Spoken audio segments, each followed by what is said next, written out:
In a tiny Victorian town, the football club isn't just a weekend ritual. It's country footy, you get there really early, you leave late. But then, one day, something happens. In the back of a caravan, just over the road from this footy club. Once I realised what was going to happen, it was not good. And suddenly, everyone must pick a side. I just felt angry. Those blokes were meant to be my mates. Hometown Boys, a new series by Background Briefing. Listen now on the ABC Listen app.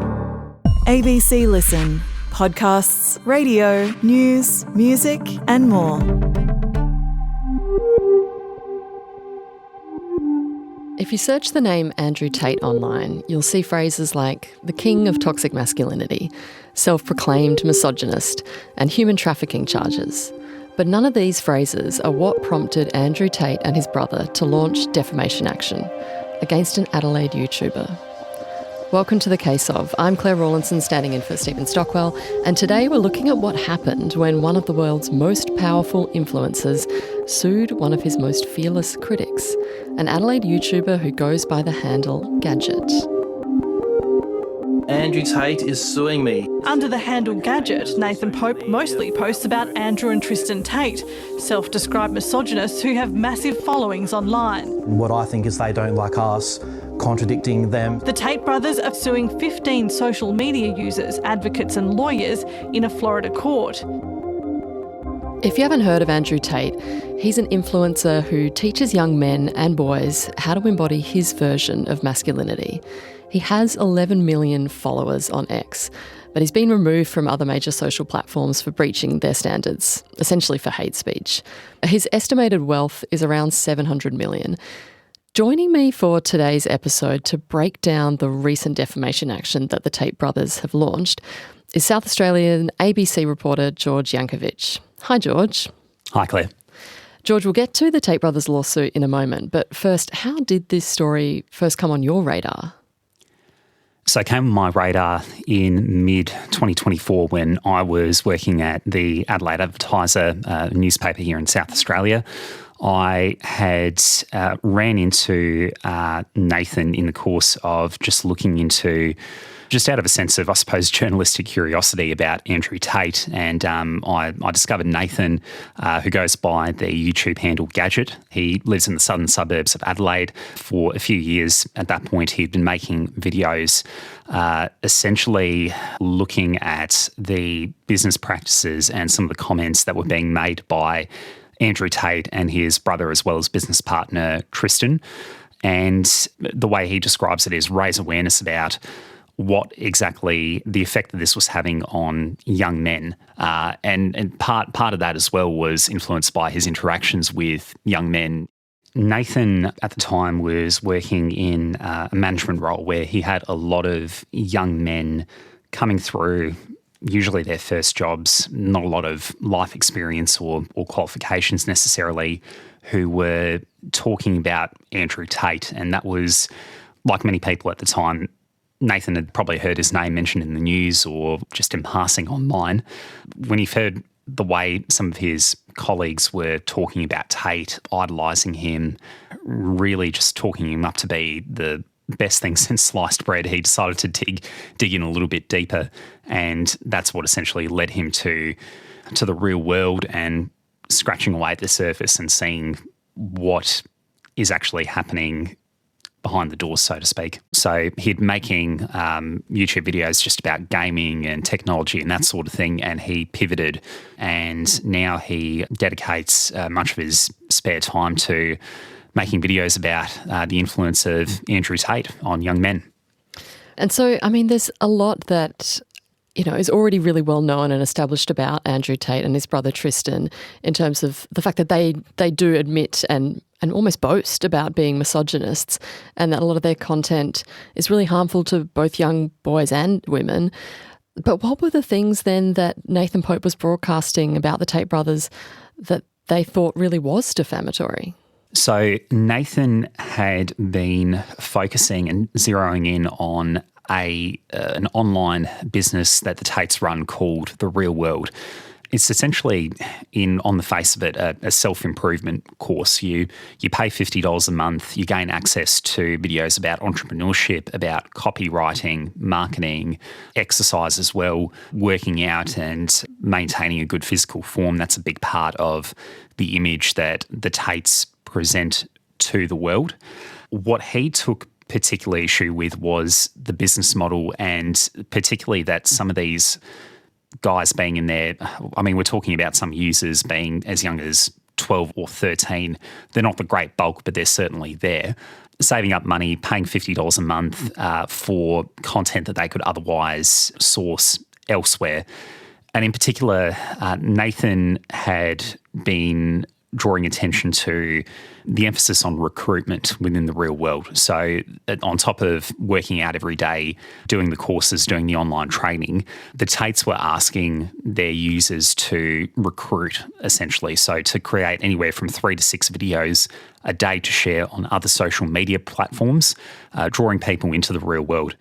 How big is the real world, the membership base, I mean? Like, what kind of reach are we talking here? So the Tates have said that there are about 250,000 active users. Whether there's no way to essentially corroborate that or to confirm that, but that's the number that they've put out there. The app itself was available on both the Google and the Apple stores. That was taken down in 2022, partially due to a lot of the campaigning and a lot of the emails that were being sent by Nathan, but also other social media and YouTube influencers who were pushing back against some of Tate's messaging. Tate's also been deplatformed from Meta, so Facebook, Instagram, as well as TikTok. But he remains on Twitter. If you put Andrew Tate's name to TikTok, it'll come up with dozens, if not hundreds of videos at any given time of videos made by users of the real world, spruiking its benefits. And the focus really for Nathan is on the recruitment. Can you give me a bit of a picture of what the videos look like? Obviously, we've got to be a little bit careful because Nathan Pope is accused of defamation, and so we can't repeat what could be potentially defamatory. But if you could just sort of paint a picture of what the videos that he's produced look like and how Andrew Tate features in them. Well, the great bulk of them are made up of clips of Andrew speaking through the real world through his other streaming and social media platforms. So they're essentially montages of Tate speaking to his followers. A lot of the language in there, which we won't really go into, is quite misogynistic or could be construed, I suppose, as misogynistic. At other times, it's really putting through or putting across that kind of playboy image. He's always, wearing expensive sunglasses, smoking a nice cigar, gold chains around his neck, that sort of thing. And the comments that Nathan was making were essentially about his business model. In this video, I'm going to show you a series of clips of Andrew Tate inside his online university, yelling and screaming at young boys to keep giving him money. Tate's so-called university is called The Real World, and trying to draw people away from that, as well as some commentary about the other criminal proceedings that the Tates are currently part of in Romania. Where are the Tate brothers right now? They do have these ongoing human trafficking charges that are being pursued in Romania. Is that what's going on there? That's right. So they were running their part of their business operations out of Romania. And last year they were charged by Romanian authorities with sex trafficking, alleging that they essentially kept women confined against their will in a sort of web, not only necessarily to help them produce their content, but also for the purposes of producing pornography via webcams. So they're currently in Romania. They're not allowed to leave the European Union. Are waiting for these charges to actually be prosecuted in a court. But that's essentially where they've been for the better part of last year. But at the same time, it hasn't really dented their their influence or their ability to operate by the looks of it. Okay, but so coming back to Nathan Pope's criticism of the Tate brothers, their business model and their recruitment practices for the real world, what is Nathan Pope basing his criticism on? So one of the points that Nathan made was about if you do try to unsubscribe from the real world, some of the pre-recorded messages that the Tates will share with you to stop you from unsubscribing, saying, for example, you're taking away your only chance of success and replacing it with garbage. There's no excuse not to afford the real world if you've genuinely tried. $49 can't save you any other way. People who are honest with themselves are at my level, my echelon. So again, trying to create that distinction and that space between him and his followers, saying, look in the mirror and say, oh, I've tried my best. If the answer is yes, you're an idiot and you should cancel your subscription. But the answer is ultimately no. So there's that kind of aggressive posturing, that very direct marketing, keeping in mind that we're not just talking about adults who are obviously free to spend their money however they like. There's a big section of this community that is under the age of 18 and quite impressionable and vulnerable. Exactly, and the message is really clear just in the name, The Real World, that there's sort of a promise or a sell of being a part of the world that Andrew Tate embodies, which is fast cars and luxury lifestyle, private planes and all the rest of it. And so he's clearly really strongly trying to perpetuate that idea that if you follow this business model, you'll be able to access that as well. So when did it become clear, though, to Nathan Pope that Andrew Tate had an issue with these videos? So in March of last year, Nathan, as well as 14 other people who he keeps on and off contact with through social media, all being YouTubers or social media influencers, received a legal letter from on behalf of the Tate's lawyers, which was filed in a Florida court, effectively alleging that he, being Nathan, and the co-defendants were involved in a conspiracy to defame the Tate brothers through not only their comments about the real world and the sort of environment that it fosters, but also through some of these comments that I alluded to previously about the criminal proceedings in Romania. So Nathan himself didn't actually receive the legal letter himself. He was identified in the documents, as were a number of other people, as Jack Doe's or John Doe's, denoting a person obviously whose identity is unknown. It is worth making the point that at that stage there was not only some reporting that I'd done, but also other outlets had done about Nathan and his work, very clearly associating him with that handle, Gadget. So even Nathan is at a bit of a mystery as to why he didn't receive this firsthand. But at any rate, that is now playing out through crowdfunding.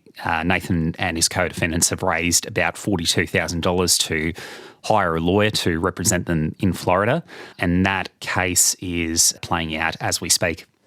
So what can you tell us about the lawsuit and what the accusations are in it? So it's a long document. It's about 60 pages, most of them being a statement of facts. And as you can appreciate, we're talking about 15 different people here, so there's a lot of granular detail. But to talk in general terms, firstly, the Tates are after $50,000. That's combined, not per defendant. They allege that they are the victims of an attempt by bad faith actors to discredit them and to essentially tarnish their image as hardworking business people, as family men, as people trying to help young men improve their lives.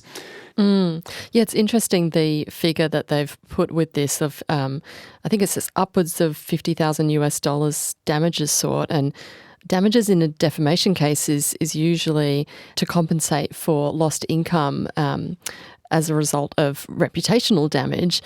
But these are men who are worth hundreds of millions of dollars. So yeah, I'm curious as to how they arrived at that figure.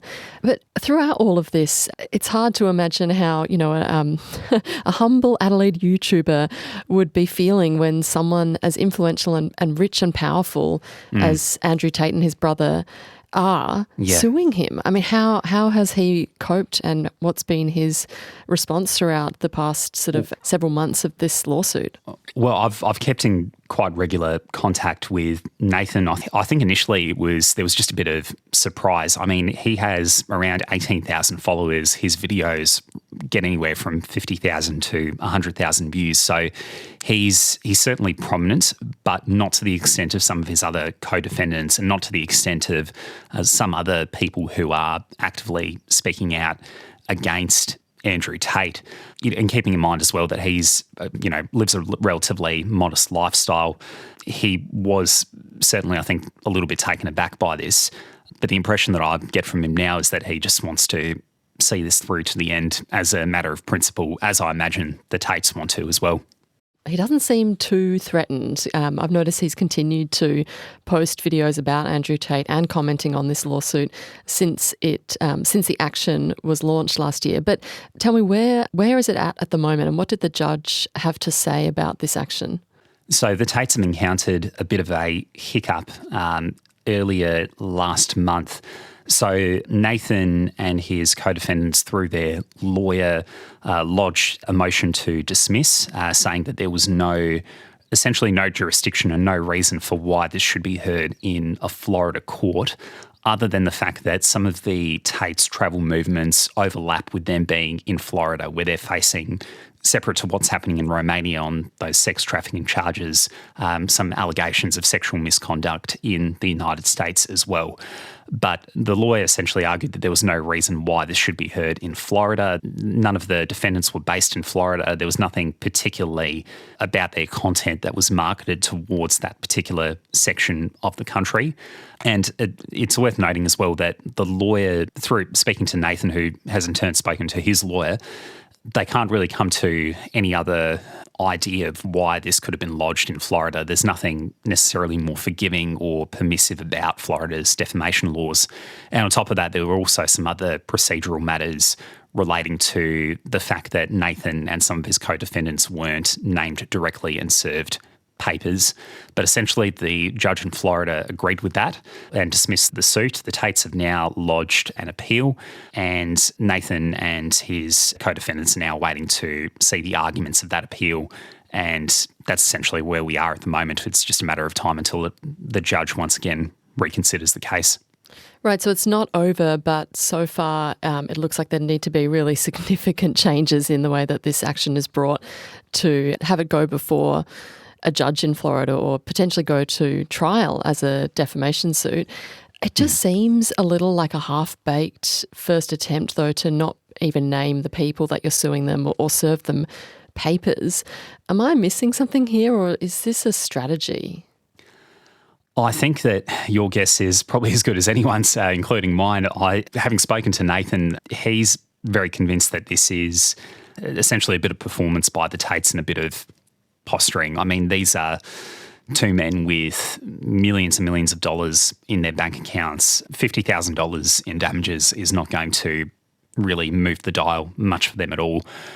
But in saying that, when you really listen to their videos and hear about the way they talk in themselves and their thinking about the world in relation to everyone else, the impression that you get is that they're essentially positioning themselves against a world that they describe as being too effeminate or too unmasculine, that sort of strips men of their inherent rights.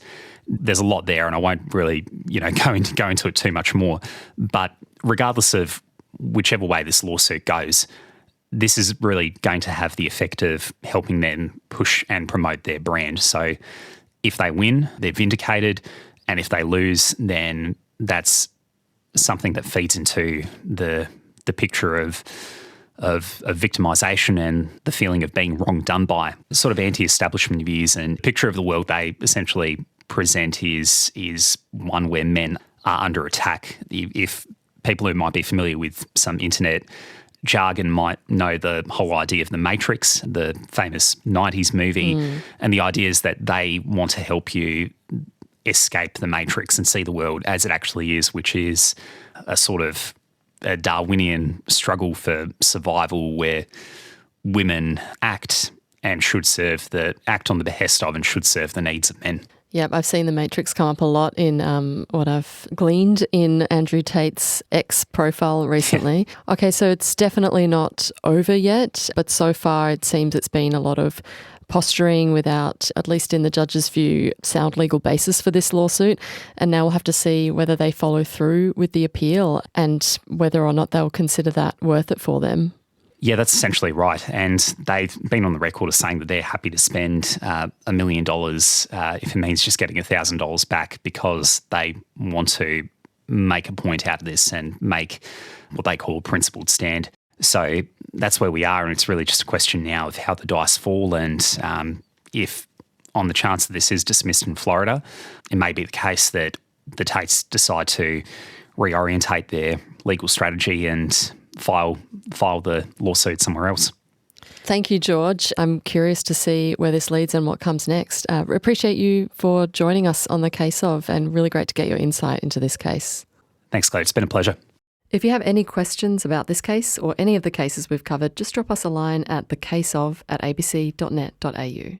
Later this week, Stocky will be back and reporting from Canberra, where the High Court will be delivering a decision which could overturn convictions of former New South Wales Labor ministers Eddie Obeid and Ian McDonald.